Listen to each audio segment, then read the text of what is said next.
The medical bay hummed with quiet efficiency as Dr. Zalvor observed his students gathered around the holodisplay. The young aliens listened intently as he lectured on battlefield triage, their expressions ranging from curiosity to mild unease. This, Dr. Zalvor gestured to a simulated wound on the screen, would be fatal to most species. Blood loss, shock, and organ failure would set in within minutes. The students nodded in understanding, their mandibles clicking or scales shifting in agreement. Then the alarm blared. A voice crackled over the comms. Medical team to Training Bay 4. We have a human casualty. Severe abdominal laceration. Dr. Zalvor's frills stiffened. That's Lieutenant Jackson Carter, he murmured before turning to his students. You will witness firsthand how fragile humans truly are. Move.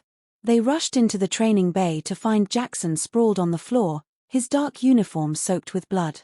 A jagged tear ran across his abdomen, deep enough that Renzol, the insectoid cadet, recoiled.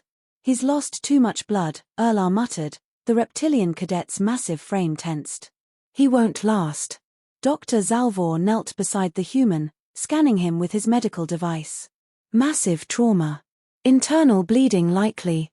We must stabilize him immediately. A groan interrupted him. Jackson's eyes fluttered open, and he lifted his head slightly. Damn, that stings. Renzol twitched. Conscious. Jackson glanced down at his wound, then exhaled sharply. Ah, great. Ruined my uniform. The medical team stood frozen. Humans weren't supposed to react like this. He should be delirious or slipping into unconsciousness. Instead, he pressed a gloved hand to his side, hissing through his teeth but otherwise calm. We need to get you to emergency care, Dr. Zalvor said carefully. Jackson waved him off. Relax. I've had worse. He groaned as he pushed himself upright. Just give me a bandage. The room fell silent. Renzol's antennae twitched erratically. A bandage? Dr. Zalvor's eyes darkened. Lieutenant Carter, this is not a minor wound. You require immediate surgical intervention. Jackson chuckled, wiping sweat from his brow. Doc, if I needed surgery every time I got cut, I'd never leave the hospital. Erlara's tail flicked anxiously. Humans don't survive injuries like this. Jackson sighed, pulling a small medical kit from his belt. With practiced ease, he pulled out a biogel applicator and a sterile bandage, pressing them against the wound. The bleeding slowed. The alien students watched in horror. All right, Jackson grunted, tightening the bandage. That should hold. Dr. Zalvor looked at his scanner, then back at Jackson. This is impossible. Jackson smirked. Nah, Doc. This is just Tuesday. Renzol's mandibles clicked in distress as Jackson tightened the bandage around his midsection. This cannot be safe. You are losing blood. You must be in shock. Jackson rolled his eyes. I'm fine. You're acting like I lost a limb. Dr. Zalvor's frills quivered. You should not even be standing. Your body should be shutting down. Jackson flexed his fingers, testing his mobility. I mean, it hurts like hell, but it's not lethal. You guys are really overreacting. Erlara's reptilian eyes narrowed. Overreacting? If I sustained that wound, I would be in a regenerative coma. Jackson let out a short laugh. Well, lucky for me, I'm not you. Renzol turned to Dr. Zalvor, his voice uncertain. Could it be a delayed response? Perhaps his nervous system is failing to register the damage? Jackson sighed and patted his own abdomen. Trust me, I feel it just fine. He winced slightly. But it's not the worst thing that's happened to me. Dr. Zalvor's grip on his medical scanner tightened. Worse? You have experienced worse injuries than this? Jackson shrugged. Yeah. Got shot once. That sucked. Broke a couple ribs in a crash.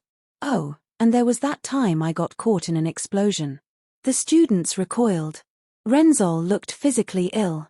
Erlar let out a low, disbelieving growl. Dr. Zalvor exhaled sharply, trying to suppress his rising frustration. How did you survive those? Jackson grinned. Good doctors. And a lot of stubbornness.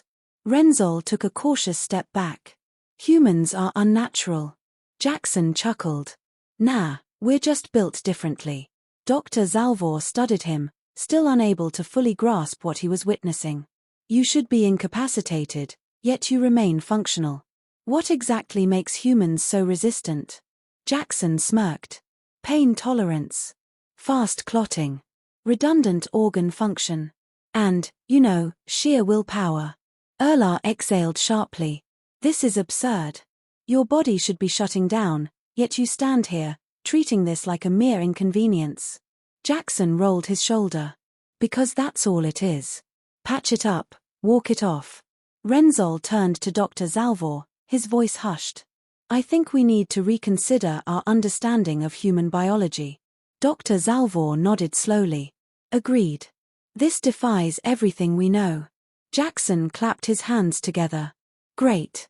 Now that we've established I'm not dying, can we get back to training? The silence that followed was deafening. Dr. Zalvor ordered a full medical scan the moment they returned to the infirmary. The alien students gathered around, still shaken, as the display projected Jackson's vitals. His heart rate was steady. Blood pressure stabilizing. Tissue already showing signs of clotting. Renzol's antennae twitched in disbelief. This cannot be right. There is no sign of systemic shock. Dr. Zalvor double-checked the data. His body is compensating. Rapid cellular regeneration. Accelerated clotting factors. He exhaled sharply. This level of resilience is unprecedented. Erlar crossed his arms. So humans can just take mortal wounds and walk away? Jackson smirked. Not mortal to us. Just inconvenient. Renzol hesitated before speaking. If one of us suffered that injury, we would require extensive medical intervention. Possibly weeks of recovery. Jackson shrugged. Yeah, but humans are built for survival. We evolved to take damage and keep moving. Dr. Zalvor's frills quivered. Explain. Jackson leaned back, thinking. Well, we don't have natural armor like some species. No claws, no venom. What we do have is endurance. If we get hurt, we heal fast. If we lose blood, our body makes more. Pain tells us something's wrong, but it doesn't stop us unless it has to. Renzol looked uneasy. That sounds horrifying. Jackson grinned. Depends on which side of the fight you're on. Dr. Zalvor studied him carefully. So your species' survival is based not on avoiding damage, but enduring it. Pretty much, Jackson said. Humans don't go down easy. Erlar exhaled, shaking his head. Now I understand why your kind is feared in combat. Renzol glanced at Jackson's bandaged wound. And you truly feel no distress? Jackson tilted his head. Oh, I feel it. Hurts like hell. I just don't let it stop me. The room fell silent. The aliens exchanged looks of uncertainty, their perception of humanity shifting. Dr. Zalvor finally spoke, his voice measured. I believe our medical protocols for humans need revision. Jackson laughed. Probably a good idea. Dr. Zalvor stood before the medical console, entering a new report into the interspecies database.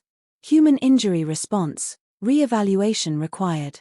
His claws hovered over the controls as he hesitated, then added, previous assumptions regarding human fragility are incorrect. Further study is necessary. Renzol and Erlar sat nearby, still processing what they had witnessed. The Vithari cadet rubbed his forearms anxiously. I do not understand. Every species we have studied has limits. Biological thresholds. Yet humans, he trailed off, mandibles clicking in unease. Erlar exhaled heavily. They do not stop. They do not break the way we do. His reptilian eyes flicked toward Jackson, who was casually adjusting his bandage as if nothing had happened. I have fought in simulated combat for years, but I now realize something terrifying. A human at war does not retreat because of injury. Dr. Zalvor nodded grimly. This is why they are considered such formidable warriors. Their bodies endure beyond reason, and their minds refuse to yield. Renzol shuddered. I would rather face a warship than a single injured human. Jackson overheard and chuckled, making them tense. He stood up, rolling his shoulders as if shaking off the conversation. You guys are acting like I grew a second head. Dr. Zalvor turned to him. You have completely altered our understanding of human physiology. Jackson smirked. Happy to help. Erla frowned. You laugh, but do you not see why this unsettles us? Jackson considered that for a moment, then shrugged. I guess. But this is just how we are. He gestured toward his bandaged wound. You think this is impressive? You should see what happens when we're actually hurt. Renzol's antennae flattened, and Erla exhaled sharply. Dr. Zalvor simply stared, realizing that, for all their advanced medical knowledge, they had only scratched the surface of what humans could endure.